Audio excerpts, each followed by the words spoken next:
바로 4위로 넘어가도록 하겠습니다. 여러분들이 생각하시는 이번 시즌 4위를 담당할 팀은 어디일까요? 하나, 둘, 셋!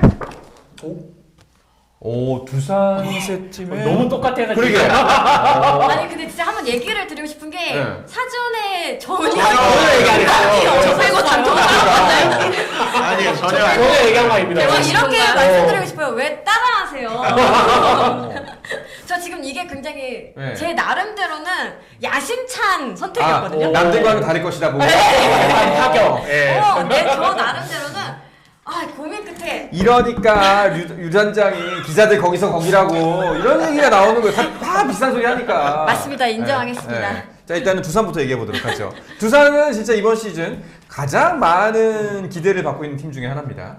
사실 4위를 하면 실망할 거예요. 어떻게 보면 구단 관계자들도 선수들도. 근데 사실 제가 봤을 때도 4위 이상은 할 것 같고 개인적으로 사실 두산 하나를 두고 되게 고민을 많이 했는데 그래도 좀 하나의 투수력이 조금 더 위인 것 같아서 저도 투수력이 좀 더 장기 레이스에선 중요하다고 생각해서 3위로 뒀는데 네. 두산 3위 가능성도 저는 높다고 봐요. 오히려 더 위로 올라갈 수도 있고 사실 제가 지난해 가장 크게 틀린 순위가 두산을 2위로 찍었다가 틀렸거든요. 그게 너였구나. 폴 러빈에 내가 그게 속았어요. 너였구나. 타자랑 싸우려 했더니 자기 자신과 싸우려. 어깨빵을 남기고 네. 떠나요. 근데 사실 선수 개개인으로 보면 지난 시즌 두산은 무조건 5강을 갔어야 되는 팀이에요. 사실 그 실제로 이제 기대 승률이 NC 5위와 거의 비슷했거든요. 근데 뭔가 이제 초반에 감독 경질이라든가 뭐 여러 가지 좀 상황이 겹치면서 제 실력을 내지 못했는데 어쨌든 올해 박찬호와 플렉센 이 두 명만 해도 사실 팀의 큰 플러스 요인이 될 것 같습니다. 알겠습니다. 그럼 바로 또 다시 하나로 가보죠.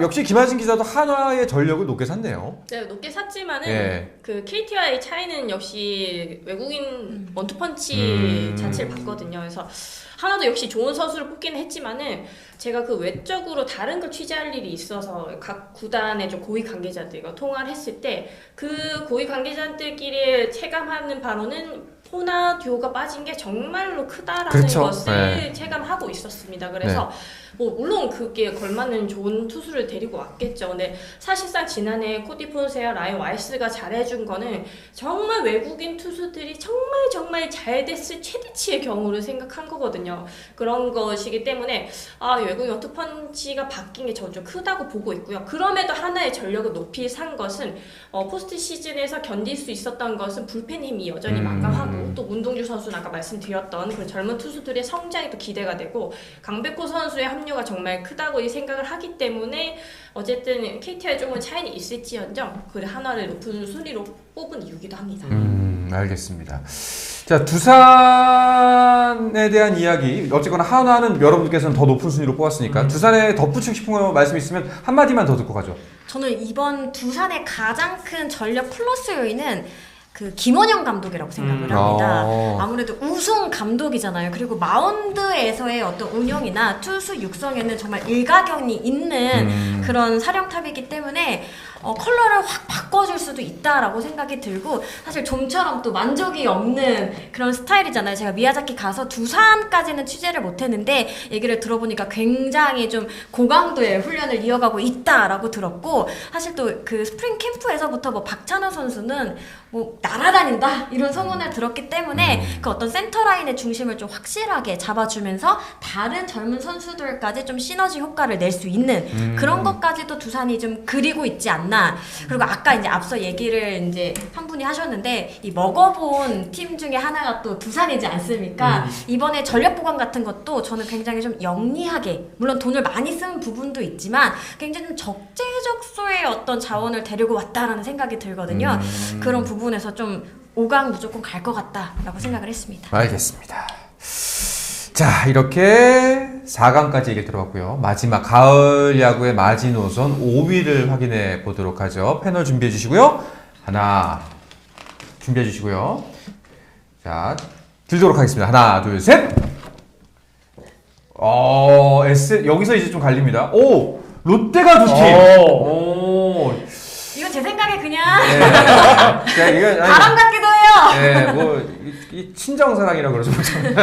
자, 우리 SS 댄더스와 이하진 기자와 김하진 기자, 이혜승 기자. 우리 이름 합치면 이하진. 그죠. 김하진 기자, 이혜승 기자는 이렇게 꼽았고요. 기아 타이거를 꼽았습니다. 네. 알겠습니다. 한 번씩 들어보도록 하죠. 이거는. 예. 저는 아까도 말씀드렸지만 네. SSG는 투수력이 굉장히 강한 팀입니다. 어쨌든 뭐 앤더슨이라는 좋은 투수가 좀 빠지긴 했지만 어쨌든 화이트가 있고 사실 선발진이 지난해에도 SSG는 좀 약한 편이었어요. 이거는 좀 이 이야기를 들으면 이 선수가 기분 나빠할 수도 있는데 김광현 선수가 사실 지난해 되게 기대에 못 미쳤거든요. 그렇죠. 네. 뭐 그리고 사실 여기서 더 반등할 것 같진 않아요. 근데 키를 줄 수 있는 선수는 김건우라고 생각을 하고요. 김건우 선수가 만약에 뭐 WAR 3, 4 정도를 올려준다면 지난해보다 SSG 선발진의 성적이 더 올라갈 수 있는 여지가 있고요. 불펜은 뭐 여전히 강력해요. 네. 뭐 노경은 선수, 조병현 선수, 이로운 선수 거의 제일 믿고 7, 8, 9회를 맡길 수 있는 선수예요. 다만 이제 불펜 투수들이 2년 연속으로 다 잘하는 확률이 사실 그렇게 높진 않거든요. 그래서 조금 제가 순위를 약간 보수적으로 잡았고 네. 타선도 뭐 큰 변화는 없는데 어쨌든 저는 김재환 선수를 문학에서 뛰는 김재환 선수는 무조건 플러스가 된다고 생각합니다. 특히 SSG도 지난해 지명타자로 별로 재미를 못 봤는데 김재환 선수가 오고 또 전희산 선수가 전역을 하거든요. 그래서 장타는 분명히 늘어날 겁니다. 지난해 SSG가 문학을 쓰는데도 장타가 없어서 굉장히 별로 많지 고전했거든요. 않았죠. 그렇죠. 이번 시즌은 조금 달라질 확률이 높다고 봅니다. 알겠습니다. 이번에는 유준상 기자로 먼저 가보도록 하죠. 이게 유준상 기자의 오늘 사실 킥이거든요. 그죠. 가장 의외의 픽. 굉장히 중요한 시간입니다. 네. 자, 유준상 어떻게 기자는 보면은 네. 지금 5회에 다 담당팀을 넣었어요. 마지막은 팔은 안 오른다고. 예. 맞네. 이게 담당 팀이니까 담당팀의 마지노선도 5위예요. 그러니까 그들이 볼 수도 있으니. 우리도 네. 양심상 양심 밑- 3위까지 못하고 그 이상 못 나오니까 우위에 아 넣어. 맞네. 이게 정답이네 어깨 사실. 비밀인 것 같은데 또 이게 노출을 정답이네. 해버렸네. 알겠습니다. 일단은 자 네. 유준상 기자는 기아 타이거즈를 오히려 뽑았습니다. 저는 기아가 작년에 좀 제일 좀 안 좋게 끝난 이유 중에 가장 큰 이유 중에 하나는 부상이라고 보거든요. 시즌 초반부터 부상자가 계속 나오면서 뭔가 흐름이 꼬였고 특히 그 가운데에서는 김도영 선수가 햄스트링 부상을 3차례나 다치면서 지난해 뭐 절반도 못 뛰고 시즌을 마쳤기 때문에 저는 이거는 기아한테 굉장히 큰 타격이었다라고 보여지고 실제로 김도영 선수가 있었을 때와 없었을 때 그 기아의 분위기, 경기력 굉장히 달랐거든요. 네. 특히 이건 뭐 선수단이 아마 더 체감을 아마 많이 했을 거라고 생각을 하는데 건강한 김도영이라면 저는 기아가 확 좀 분위기가 살아날 수 있다라는 부분이 생각이 들고 마찬가지로 올러 선수, 네. 나성범 선수, 뭐 김선빈 선수 부상 없는 올러 나성범 김선빈이 같이 뛴다? 저는 이거는 기아가 충분히 5강 싸움을 해볼 만하다라는 계산이 서고요. 그리고 지금 기아 내부적으로는 이일희 선수에게 좀 큰 기대를 걸고 있습니다. 이일희 선수가 지금 뭐 시범 경기에서도 그렇고 지금 흐름이 굉장히 좋고 이 선수가 내일 올러 이 뒤에 뭐 양현종 뒤에 이렇게 붙어준다면 그리고 여기서 좀 이닝을 많이 소화해준다면 지난해보다는 확실히 마운드에서 고민을 덜 수 있다. 좀 그런 계산을 하고 있고 여기에 5선발로 아마 김태형 선수가 아마 들어갈 확률이 지금 높은데 황동원 선수도 경쟁 중이지만 김태형 선수도 많이 좋아졌다 성장했다라는 좀 내부적인 평가가 있었거든요. 그렇기 때문에 기아도 선발진만 보면 충분히 경쟁력이 있다. 여기에 불펜 자원 확실히 많아졌잖아요.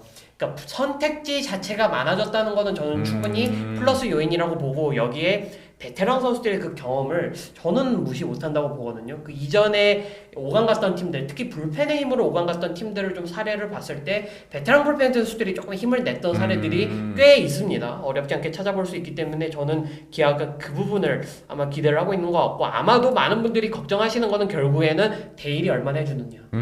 왜냐면은 뭐 지금 뭐 단장님도 어제 방송 나오셔서 좀 뭐 안 좋은 이야기를 좀 하셨던 걸로 제 기억을 하는데 대일 선수가 2할 6푼에서 한 7푼 정도만 쳐줘도 저는 나머지 타자들이 같이 메워줄 수 있는 능력이 충분히 있다고 보고 여기에 지금 윤도현 선수가 확실히 많이 늘었다. 지금 시범 경기에서 뭐 공격이나 수비나 움직이는 것들이 확실히 작년이랑 달라요. 그리고 뭐 캠프에서도 좀 많이 좋아졌다 이런 이야기가 있었기 때문에 윤도현 선수가 공격에서 활력을 불어넣어주고 여기 김도영 선수의 시너지 효과 이런 것들을 좀 종합적으로 봤을 때 물론 최영우와 박찬호 이 두 선수 정말 큰 선수들이 빠졌습니다. 하지만 그런 것들을 좀 메워줄 수 있는 이제 능력들이 지난해보다는 조금 생기지 않았나라고 해서 기아를 5위에 좀 넣어봤습니다.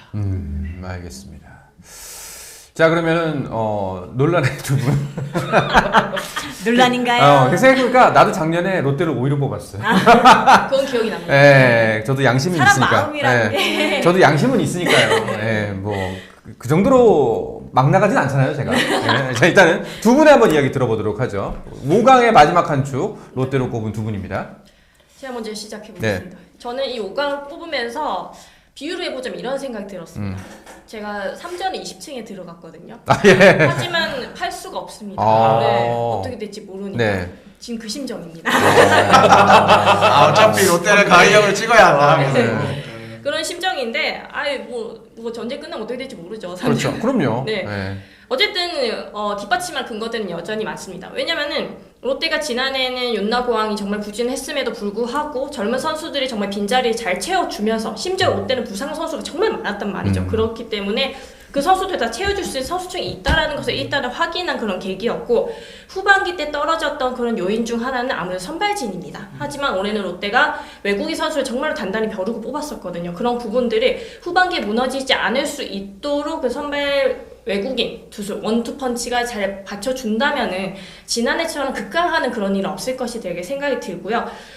물론 시범 경기의 성적이 아무래도 정규 시즌과 직결되지는 않지만은 어쨌든 롯데로서는 소위 말하는 이미 치러질 거 다 치러졌다. 이제 이 전력으로 시즌을 쭉 가면 된다 이렇게 봤었을 때는 지난해 전력을 이렇게 봤을 때도 전력이 막 어마무시하게 좋은 것은 아니었거든요. 그런데 정말 그 분위기나 누구나 그 자리에 갈 수 있다 이런 그런 선수들의 마음가짐 그런 것들이 롯데를 만들어 왔었는데 이것을 잘 뒷받침해 줄 수 있는 것은 투수력인데 그 투수력에서 어떻게 해주냐 좀 관건일 것 같습니다. 그런 면에서는 앞에서 언급했던 1, 2, 3, 4위 팀들과는 그런 부분에서 현저히 떨어지고요. 하지만 롯데가 지난해 전반기 3위라는 그런 성적을 낸 만큼 후반기에는 선발이 부족했기 때문에 그 부분을 채웠기 때문에 어느 정도 그것을 좀 떨어지는 것이나 후반기 지친 체력을 막아줄 수 있지 않을까 이렇게 생각이 듭니다. 그리고 선발 로테이션도 아무래도 좀 변화가 있을 것 같거든요. 그래서 나균아 선수가 아마도 3선발로 들어갈 것 같고 박세현 선수 좀 4선발로 가게 하면서 좀 부담을 덜게 하고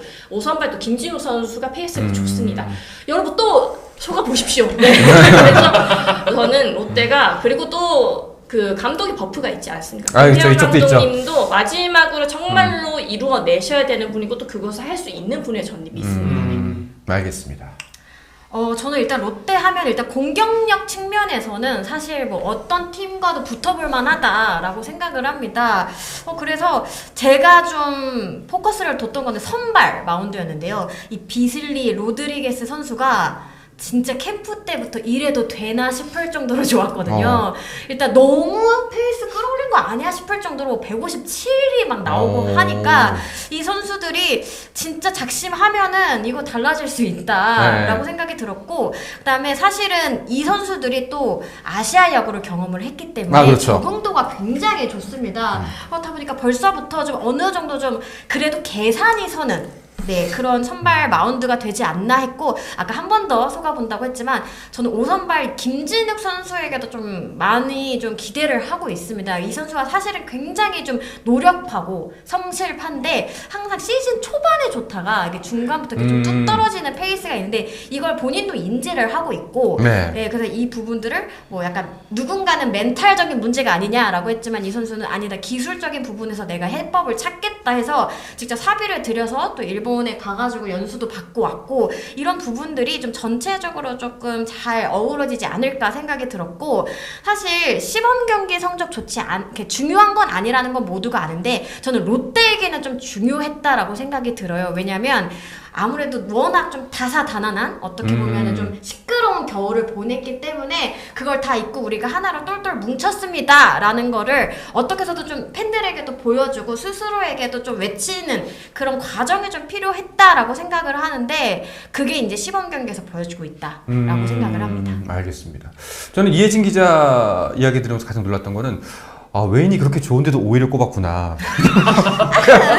롯데를 그렇게 생각하고 있구나. 웨인이 이래도 되나 싶을 정도로 잘하는데도 5위. 생각해보면 2024년에 롯데가 반즈 윌컷은 네이에스였어요. 네. 외국인으로는 최강팀이었어요. 그런데 가을 야구를 했나요? 네. 못했죠. 저는 개인적으로 궁금한 건 그러면은 두 선배님들이 생각하실 때 롯데의 올해 키플레이어 누굴까요? 저는 지금 잠깐 쉬고 있는 분이라고 생각합니다. 한동희 선수가 그 키를 가지고 있다라고 생각을 합니다. 정말 이 롯데에게 갈망했던 그 장타를 때려줄 수 있는 자원이라고 생각하고 저는 한동희 선수가 중간에서 터져준다면은 뭐 윤동희 선수나 다른 선수들도 분명히 시너지 효과를 받아서 같이 상승하는 효과가 있을 거라고 믿어 의심치 않습니다. 준상이 이제 진행도 하고. 그러니까. 궁금해서 그냥 네. 순수하게 네. 저는 김진욱 선수죠. 어쨌든 야구는 투수 노름이고 네. 롯데에는 7타자들이 많습니다. 그래서 저는 오히려 한동희 선수를 이렇게 부르는 이 부담감도 덜어줘야 되지 않나 싶어요. 그래서 어쨌든 롯데는 지난해도 팀 타율 상위권에 있었던 팀이고 그래서 그 선수 한동희 선수 제외하고도 비록 장타는 없지만은 뭐 많이 선수들 많이 있습니다. 그래서 김진우 선수가 선발 로테이션을 잘 해준다면은 지금 5선발이지만은 3선발까지도 갈 수도 있습니다. 오, 알겠습니다. 가능성을 매우. 박세용 화이팅. 형이 해줘야 돼, 세용이 형. 형이 작년에 초에 잘했잖아. 형이 해줘야 돼, 세용이 형. 세계 1위였는데. 네, 그러니까요. 다승 세계 1위였잖아, 형이. 네. 지구 1위였는데. 그러니까 알겠습니다. 스포츠는 플러스.